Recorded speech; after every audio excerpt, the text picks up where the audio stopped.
they are not realizing the problem is the person, not the location. The problem is the person, not the location. Not the location. Yes. Happy New Year. Welcome to Silent Conversations with Ms. Nkatha. I'm so happy that you're tuned in here today. My name is Nkatha Mwenda, your host, and today I'm so excited to host a lady who runs an organization called Elewa Ulevi. By now you already understand what we are talking about. Elewa Ulevi is about understanding addiction. We know it is affecting many people. Therefore, with no further delay, I'd like to welcome Sue to our show. Thank you. I'm so glad to be here. Yeah. And you look beautiful. Oh wow, you look awesome, my dear. Thank you. Oh, top to head to toe. I'm telling you. It's consistent even with your organization's themes and colors. You and your city. In spirit. The spirit of the Lord. Who is Sue? You know, because people are wondering, okay, I hear Ulevi, I'm interested. Who is Sue? Elewa Ulevi is my baby. Yes. I'm Dr. Susan Wamboi Gitau. Okay. I'm many things. Yeah. I'm a Red Crosser. I was actually the chair of Kenya Red Cross when we had COVID, the year 2020. And I remember it was tough. But God saw us through that. I'm also the CEO, the brains behind Elewa Ulevi. Okay. Also the chair, APRAK Kenya. Also the patron for We Meet Women. And We Meet is Women in Mental Health Intervention and Treatment. I'm their patron. Wow, those are many hats. There are many hats. I'm also a board member of SAPTA. Okay. And of course a full member of ISSUP. Yes. Kenya. Yes. So I'm many things, but I'm very passionate about helping people who are suffering in chemical dependency or behavioral addictions. And that's why I came up with Elewa Ulevi. You said it's your baby? Yeah. And being your baby means you're very attached. You must have identified a gap somewhere for you then to say, hey, I need to get into this space. Yeah. Call it as it is, Elewa Ulevi. Yes. What was that? Can you tell us how it was birthed? Okay, maybe I'm not telling you my beginning. Yes. My background is nursing. I was trained very many years ago in the 80s. That's when I went to college, KMTC. Wow. So my background is nursing. And I was in Kisi. I think I'm one of the very few people who don't mind saying their age. I love my age. Okay. I love how far God has brought me. Yes. And so therefore, when I was very young, I think I was 18, 19, that's when I went to college. And by then, the government used to absorb us. After you do your nursing, you absorb. So I went to Kiambu District Hospital. Okay. That's the first place I went. By then, it was a district hospital as a nurse. And having trained in Kisi KMTC, they had really taught us well, especially about people, if you get a cut. Yes. I really knew how to suture. And probably I like theater a lot. So when I was posted in Kiambu, I was a very new nurse, and there used to be some accidents that used to happen around KIST when you go down. So I remember being in the ward and there's an accident, they would call you out to come and help at the casualty. And people noticed very quickly I was very good at suturing. You know, the cuts, I would really suture well until you wouldn't get those bad windows, it would be a straight line. Yeah. So I was a very passionate nurse. Yes. So my background is nursing. And I worked for a few years in Kiambu. Then I went to by then a health center in Gashie. And then later on I went to another health center called Wangigi. So in Wangigi Health Center is when I started interacting with people who had an alcohol problem. And they would come with, you know, wameanguka, wamekatwa. Their cuts were because of being intoxicated. Intoxicated. Okay. And therefore, because I was very good at what I was doing, and this is a drunk person and they would keep shaking, I remember I would sit on a table and hold their heads behind, between my legs, so that I'm able to suture you, because you're drunk. So nobody will hold for me. So you say that's passion. So I would hold them with my legs, I would hold them, and I would suture. Yeah. And you see people would say, you see, you can't see my scar. So they say, it's calling me, it's Sister Nice. Is that sister who came to the... That's where Nice came from. Yeah, Sister Nice, that's what they would say. And when I would suture them, then I would talk with them. Because I'm saying, how did this happen? What is going on with you? And then they would talk and talk and talk. And after a few 3 days, they'll come looking for me. He said, you know, the other time we talked with you, you really made me see things differently. I think I need to, how can I stop drinking? But then there's nothing about addiction, there's nothing. And as I was there in Wangigi is when I decided to do my first course in psychology. Yes. A lot of people don't know. I started with a certificate course in psychology because I felt I needed to know how to talk to these people. Yes. So in the church that I was going, I've always been in church. Yes. I'm seriously Catholic. Wow. So I remember some people came and announced that they have a college and they're doing that psychology. So my first leave from that institution, Yes. I went for the 1 month certificate course. And the course was so enlightening and it really made a lot of sense. So I opted to do now the diploma. Okay. And later on in life, I'll tell you how I went on the other way. But that's where my issues came from, that this person is drunk. So what I'm not telling you is my own brother, who was our firstborn, had an alcohol and a drug problem. So we were 8 in our family. I'm the 5th born. Most people think I'm the firstborn. Wow. But psychology tells me I'm a firstborn because I'm the 5th born. Yes. And our big brother had issues a lot at home. By then we wouldn't understand. I'm in college, away from home. Fortunately, the family I come from, my late parents, my dad was keen on education, very keen. And I remember him telling us, I don't have inheritance, but I'll give you education. From there you sort yourself out. And I remember, I think everybody in my home is a graduate those days, which was not normal. Wow. It was That's not normal impressive. then. Yeah. I you know, just speaking from history, most of those who were there before, who picked on education, made sure all their children also went working on the books and went to the highest level.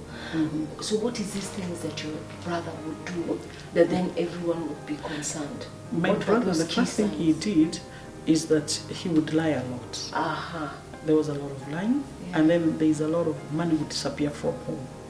You put, like, then there was not a lot of money, like 5 bob, like a note. Yes. Mom has put it there, maybe she wanted us to do something, go buy something, it would just disappear. Did you ever get punished because of him lying, that it was not him? But then, being the 5th born, I was way down, but those others up there suffered. Because now, where is it going? Before they knew it was him. And then the other thing is that things would disappear from home as we grew now older.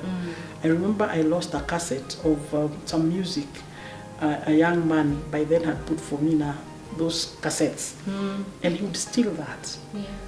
And I couldn't believe he stole my music, you know. And he would just pick things, anything, including cups now, spoons, thermoses, birika. So it reached a point that my mom would lock everything, her utensils in her bedroom. How was his physical state? Physically, he was a strong guy, very handsome, very tall. And I think even today, when I interact with people, I normally hear him. And I don't hear him in a negative way. I hear him because I went through that, because I wanted to understand what was wrong with my brother. By then, there were no rehabs. We're talking in the 80s. And I remember him being admitted at Mathare Hospital. And I went to see him. And he was in a ward that was like infirmary. They were calling it infirmary. That's where he was put. Because now of using these drugs, later on we learned it was not only alcohol, he was using heroin, he was using marijuana. In the 80s? In the 80s. And people had nicknamed him in the village a name, because he used to walk long distance. So they were calling him Musafiri. They were saying, ule ni wamboi wa Musafiri. So I was wamboi wa Musafiri. So he was known, because he would walk a very long distance to Kangemi na mguu, to Gitau na mguu. But I think is when he would use the substances, and they would especially bangi, to tell him wetembea. So alikuwa anaitwa Msafiri. So now my brother also, because I could ask myself, why is he not stopping? I could remember dad was a very diplomatic guy. Call him, sit him down, tell him, you need to stop this, call my baba mdogo, call my uncles, you know, the people who are feared in the village, the priest. He had nobody. So and he would say, no, I've stopped, I won't do it, and we would believe it. And you say, hey, this time this guy is serious, he did now. Then, back, he's using. So it was very frustrating, especially for my mom. That explains a lot, because you're in a profession that is now offering solutions to those questions you had as a person affected. Yes, I was affected. A substance use. Fast forward, you've spoken of Madari. I worked there. How did you get there? I learned in Madari after one gig. Yes. After now interacting with these people, after doing the psychology course, the diploma. So I did a research then, and with a few schools in Nairobi as far as substance use was concerned. And I realized we had a problem. And that is how now I ended up in Mathare. So going to Mathare, I had already done psychology. And in Mathare, I was going to understand, is everybody in Mathare really there because of mental health, or there was a drug problem?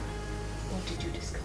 So as when I reached there, fortunately I was put in outpatient, and outpatient you'd interact with a lot of people. Yes. So some people would come with a psychotic episode. A psychotic episode is when they are, then we started associating that with substance use. So the substance use would trigger a psychotic episode. And if they would either get admitted for a few days and the drugs are off, then the person would come back and they would actually be discharged. So I ended up in Mathare because of the psychology I had done. By then there were very few nurses who had done psychology. So I'm talking to you in the year before I think I went there in 1998, just before the year 2000. We have mentioned Mathare severally, and even the viewer who's watching today, when they hear Mathare, they're thinking of mental disorders. They're thinking of, just let me use slang, mwenda wazimu. They're thinking of those terminologies that were so crude we are not using anymore. And there's a lot of stigma. Yes. You must have worked during that time. Yes. Can you see any difference between the 90s now and now? The fact that I worked there, it was stigma for me working there. Me working at Mathare, like if you go to Chama, they go for Chama, for us women, and everybody will say, I'm Gatha, I'm an addiction professional. Hi, that's nice. I'm a banker, I'm a teacher. So it would reach to Susan. Hey, I'm Susan, I work in Mathare. Everybody would stop what they're doing. They look at you and they ask you, how kosawa? Are you sure you're okay? How would you handle that? For me, because I have a terrible sense of humor which people don't know, I'll tell them, I've realized most of you are supposed to be there, so that you have not really come. And you see, that would now break the ice. But the stigma has been there, that you working there, they also question your mental health issues. So working in Mathare for me, I remember opening the rehab. By then I think I had done the addiction course. I was in the second class for SAPTA. So I was really involved in opening the rehab. I had also been trained by UNODC then. They were training people who were interested in the issues of substance use. So I stayed in Mathare in the rehab for 10 years when she was very new. So I stayed there, but I also worked in the other wards later on. Is there an experience that still lingers in your mind? Yeah, from that institution. Many. I think share one or two, mostly so that even the person who's watching, when they have someone in Mathare, or are thinking of taking them to the place, or they're just looking for mental health information, and maybe a story that you may share may shed some light. For me, working there, I no longer work there. I resigned 10 years ago, and I resigned, so I had not reached the age of retirement, so I opted out. Before I opted out, when I was there, the experience that I have for working with people with substance use, and substance use and mental health go together. I normally use this word, they are Siamese twins. In that if you have a mental health issue, your chances of using substances are very high, because you're self-medicating. And if you don't have a mental health issue and you're using substances, your chances of having a mental health issue now, which will be triggered by your substance use, because it's all about your brain. So what came first? Is it the mental health or the substance use? So a lot of people tend to have both. So for me, when a client comes, and the easiest example is yesterday, a family brought a client, an older man, and to them they thought he will come, we have a talk with him, maybe an injection here or something there, and he will go home. And because of having worked there, I'm very sensitive when it comes to mental health. I was able to tell them, no, we are not even staying here. This person is actually having serious psychosis, and the best thing is just refer to Madare. That is yesterday. Yes. So working in Madare helps me pick very quickly people who have underlying mental health issues, because people would prefer saying, my child is an alcoholic or has a drug problem, than my person has a mental health issue, because of the stigma associated with mental health. Can you just speak to someone and lay emphasis on diagnosis? Because what you have said is whenever you receive a client, the first thing you do is diagnosis. It's assessment. You do an assessment to come up with what is going on with you. So I run an outpatient program. My Elewa Ulevi is outpatient, strictly outpatient. So we don't have inpatient. So there are those things that happen in an outpatient program. And number one, we do something called intake.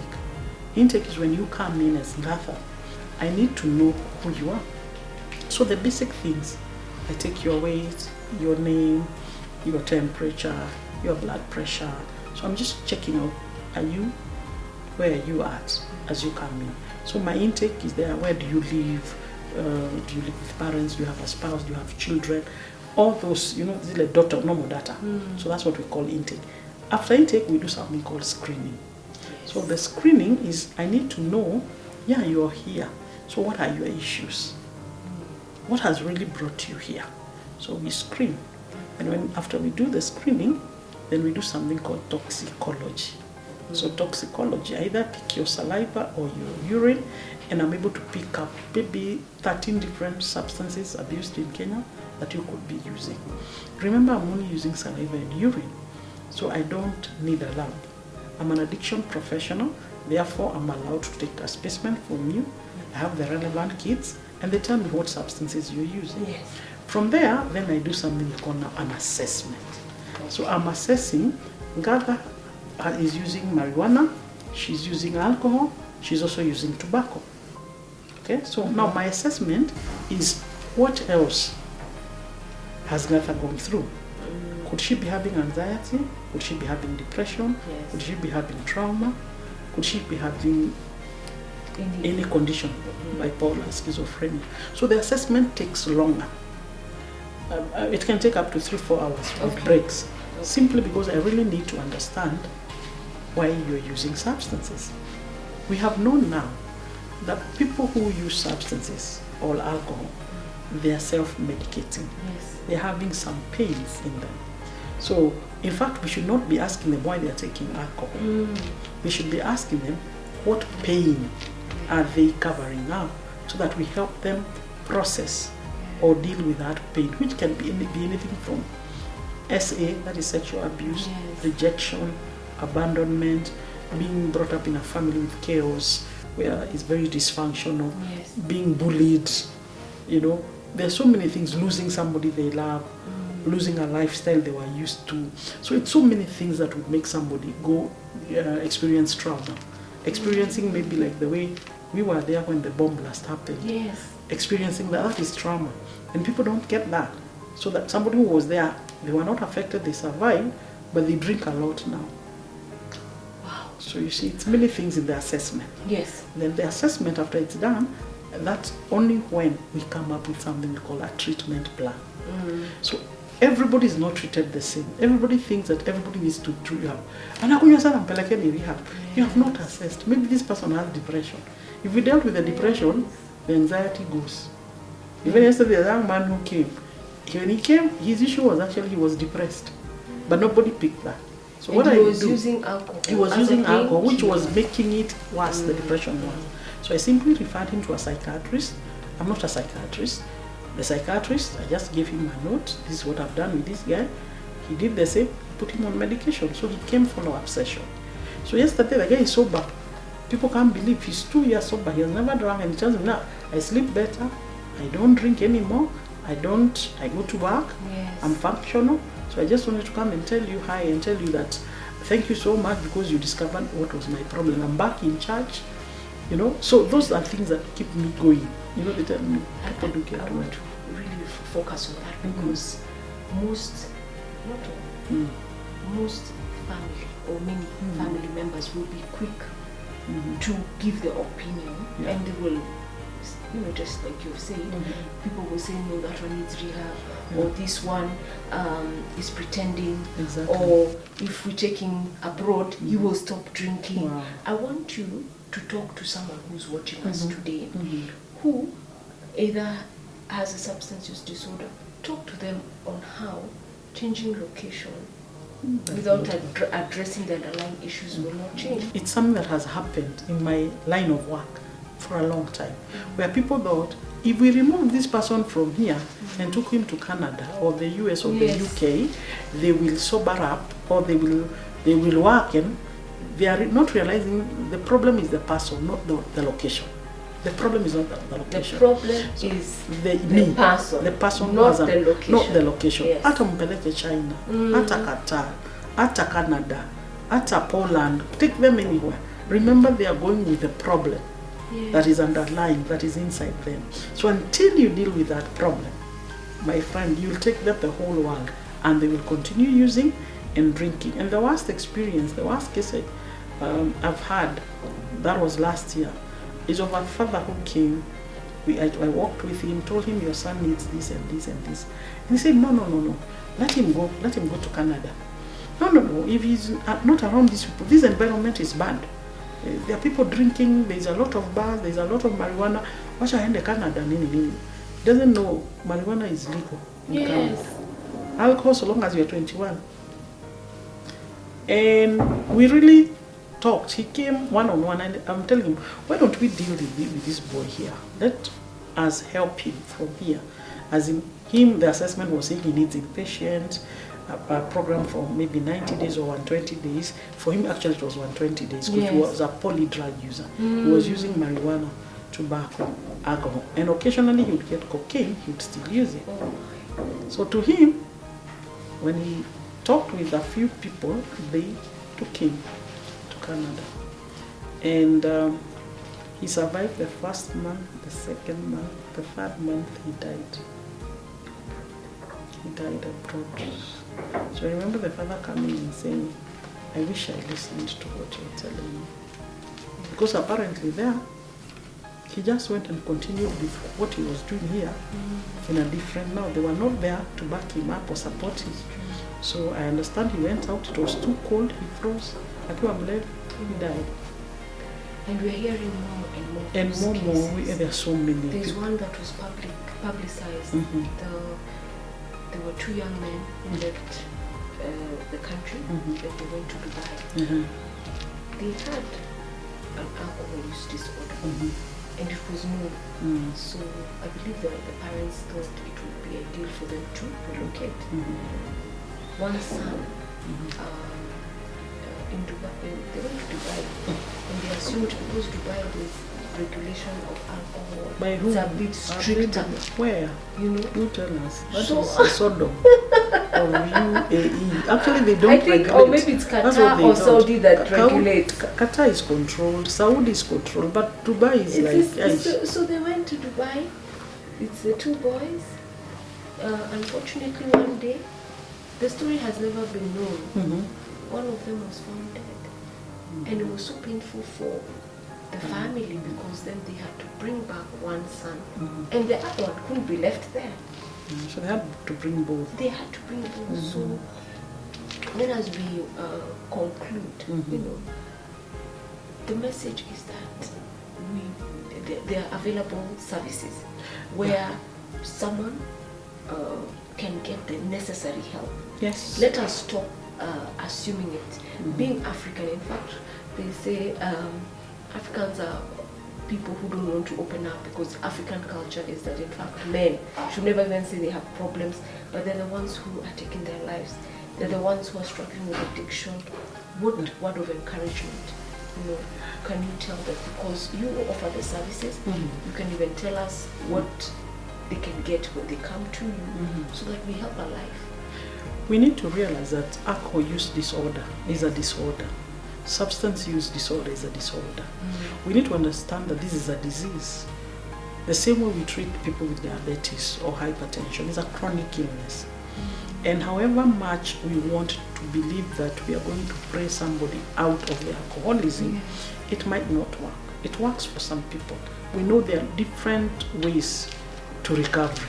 It worked for me. Yeah, the prayer. The prayer works. Yes, but it has different, we say there are different ways of you getting your recovery. But now that we are aware it's a disease, we have like, how do you treat this disease? The substance use, if it's alcohol use, how to be treated. So therefore, the need for somebody to see a professional, and we know now we have what we are calling addiction professionals. These are normal psychologists or social workers or even psychiatrists, but they have majored in addictive disorders. Some of us have gone way ahead. I've done a master's in addiction counseling. Oh, wow. And I needed to go that way, even though I had done SAPTA at a diploma, because I still felt this is my calling. So look for somebody who will help you. And remember, based on the assessment, that is how you will know whether your person has an underlying mental health disorder or trauma or loss and grief. This is something else which is contributing to people to drink a lot, and we're not talking about it. That way, when they're going in for treatment, they are placed in the right space for them to get better. I don't know whether you're aware we have female-only rehabs in Kenya, and currently we have one. Yes. And I've learned very quickly the few females I've referred there. Yes. They said they were able to talk about their sexual abuse, which they wouldn't talk in a mixed rehab. Because to them, these other men who are there, they were feeling like they would laugh at them or they might take advantage of them. So they are saying that the space is more better. They are really trauma informed, so they're able to deal with trauma. Most females who have an alcohol or drug problem, they're dealing with trauma, loss and grief. So that is being catered for in that specific space. So we are telling people it's important to realize this is a disease. The way munachanga mnapeleka mtu akiwa na cancer for chemo or a road accident is the same way you should do for this person. And remember, it's a relapsing disease. So don't give up. It's the same way, ukipata the asthmatic attack. If you go again and it triggers again and you go again, do they tell you now, ulikuwa na relapse jana, hivyo leo hatukutibu, yo waenda na asthma yako? No, we still treat you. So it's the same thing with people with substance use disorder. There are those who go once and they are good. There are those who will need to go for multiple treatments. And I always tell people, if this space you took the person didn't work, why don't you try another program in a different space? You know, many people are saying they blame the relapse on the establishment. That is wrong. The relapse is on the client. Yes. Yeah, it's on the client. And some people, you know, in the recovery space, I've encountered people who have been to rehab 8 times, and the ninth time is what did it.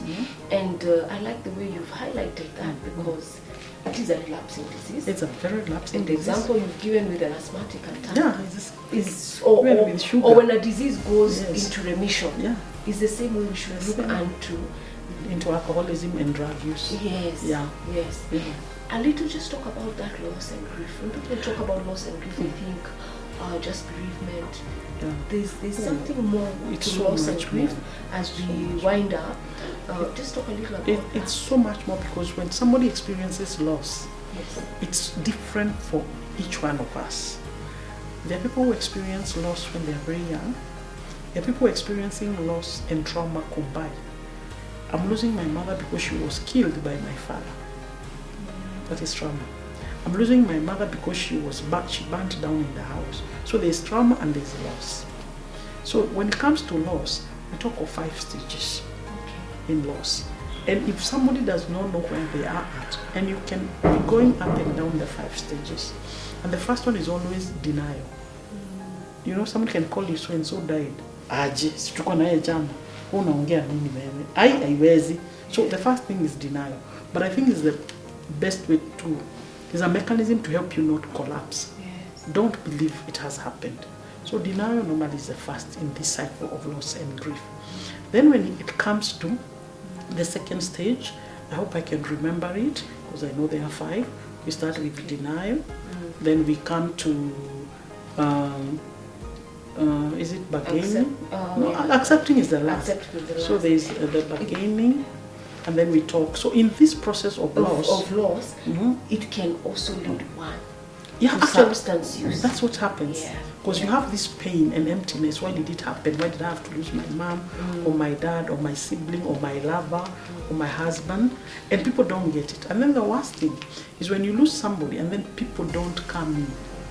They feel they don't want to like support you. Yes. The experience I'm dealing with at my center is where young women who lose their husbands and they have kids. Immediately they lose their husband, their so-called friends reject them because they feel atakuja kuiba bwana yangu, si bwana yake amekufa. Then the in-laws, wewe bado uko young, ebu toka uende so that they can inherit whatever should have inherited.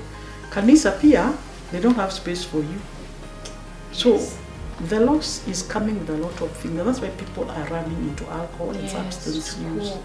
Yeah, so I feel it is important to do an assessment on somebody holistically, so you know. So if this person is dealing with loss and grief, so that's why I drink to numb the pain.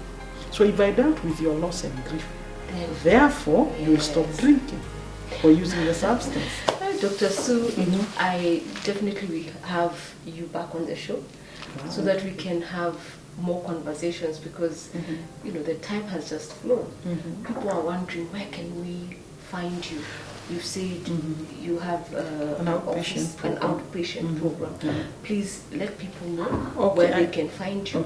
If you're on social media, let them know. If there's a telephone number, why not share it? Thank you, Gatha, for having me here and giving me this great opportunity. So currently, I have 4 offices. Elewa Ulevi Consultancy. My head office is in Limuru Town, Ushirika Plaza. I'm on 2nd floor, suite number 35. The second office is on Kiambu Road at the Degwa Gigson Court. We are still on 2nd floor. The third office is in Nyeri County, Haron Plaza, 2nd floor. I think I'm in love with 2nd floor. And the last office is in Chuka, Ushirika Plaza. That one I'm on 3rd floor because I'm on 39A. So those are my offices. I have clinicians who are addictions professionals because I'm not able to be in all the offices. We have social workers, we're having clinical psychologists, counseling psychologists, and of course the addiction counselors, mostly from Southtown. So if you want to see me, I'm always in the head office, and the number for head office is 0724 730 117. 0724 730 117. Social media, look for Elewa Ulevi.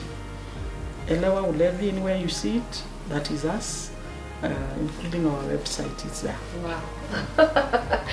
Today we have talked a lot about Ulevi. Ulevi is in every of our sentences, and I really do appreciate the way you have come and shared with us what we need to look out for, and that we have to seek professional services. Viewers, you've heard it today that it's important to seek out professional help. You know, whenever you see someone with an addiction or a substance use disorder or a mental health condition, there must be an underlying issue. Many a times we are not looking at the underlying issues. We are quick to dismiss, we are quick even to minimize the experiences people have gone through. We are all different, therefore seek professional help. We thank Dr. Sue for coming to share with us, and if you need any consultation, please feel free to reach out to her. You're in so many places. When are you coming to Meru? I'm coming after Chuka, definitely. I'm landing in Meru. Is there a proposed opening soon in another region? Probably is in Nyandarua and Mombasa. Those are the two for 2025. Yes. And I forgot to tell you about the recovery community. Yes. Don't worry. We'll do another one. Okay, fine. We'll do another one. We'll just have my team. Yes. No And then we'll do that one. We'll talk about recovery. So, so you said you're opening in Mombasa? Either Mombasa or Nyahururu, those two spaces. Because they're also affected. Yeah. When you mention Nyahururu and Kiambu and places, those are hotspots. And Kiambu have 2 Mombasa. offices at least. Yeah. So Mombasa and Nyahururu is the next. That's my prayer. Yes. That's on my vision board. Yes. And I believe it's going to work. You know, it's amazing what I lived. You saw your brother go through so much. And when you said you hear his voice. Yeah, it's like I hear him telling me. Even when I'm interacting with a client, the client would click that I am there with them. Yes. And they wouldn't know it's because I would hear him. I would see how he would respond. I could see, you know, I learned a lot from him long before I went to college. Yeah. So I knew so much because I always listened to him. And I had a very soft spot for him, him being my big brother. But he died of addiction. So he was knocked down by a car when he was so high. Way back in 1995. That's when we lost him. At the funeral, sorry, to intrude. How was the funeral? Did you talk about? Nobody talked about it. No. Or you don't talk. 1995.